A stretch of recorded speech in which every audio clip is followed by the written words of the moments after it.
প্রত্যেক বছরের নিয়ে এবছরও আমরা কটিং চুবদান এবছর কিন্তু আমরা 10তম কটিং চুবদান করছি আমাদের জেলগেটস্থ কক্সবাজার অগ্র মহাপণ্ডিত প্রজ্ঞা লুধিয়ান কেন্দ্রে আরও 10তম 10বারের মতো আমরা কটিং চুবদান আমরা করছি।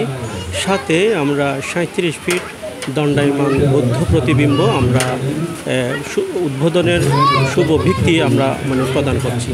আমাদের পূজনীয় ভিক্ষু সংঘরা সেটা আজকে ভিত্তি প্রদান করেছেন আমাদের বৌদ্ধ ধর্মীয় বিনয় কর্ম অনুসারে, যা আমাদের পবিত্র সূত্রপাঠ আমরা সেটা প্রদান করেছি।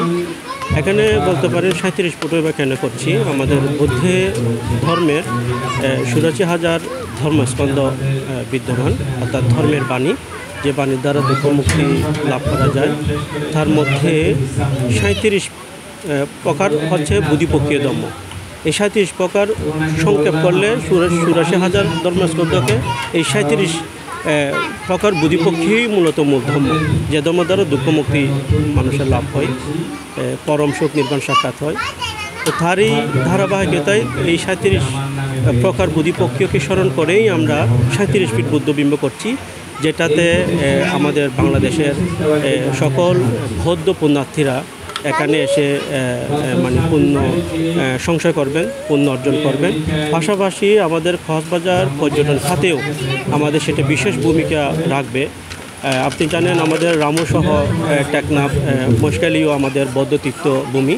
তার পাশাপাশি আমাদের এই জেলগেটস্থ কলাতলিতেই যদি সেরকম একটা বুদ্ধ প্রতিবিম্ব দণ্ডায়মান অবস্থায় মৈত্রী প্রদর্শনে যদি এখানে স্থাপন হয়, তাহলে আমাদের বৌদ্ধ ধর্ম প্রচার প্রসারের পাশাপাশি পর্যটন খাতেও অনেক একটা উন্নয়ন একটা ভূমিকা পালন করবে।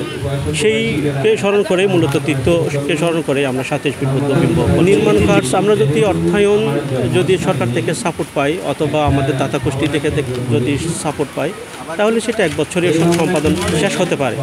আর যদি সেটা না হয় তাহলে সময় হয়, তাহলে 2-3 বছর 4 বছর হতে লাগতে পারে আর কি। হ্যাঁ, এটার পাশাপাশি আমাদের মূল কাজ হচ্ছে মূলত মেডিটেশন, যেটা আমরা আনাপানা ও বিপাসনা মেডিটেশন বলি। এখানে মূলত কিন্তু 10 বছর ধরে মেডিটেশনেই হচ্ছে। তো মেডিটেশনের পাশাপাশি আমাদের এই স্থাপনাটা আমাদের হচ্ছে বুদ্ধবিম্ব, পাশাপাশি আমাদের মেডিটেশনের জন্য আমরা বিশাল পরিকল্পনা আমাদের হাতে আছে, সেটাও কাজ চলমান আছে।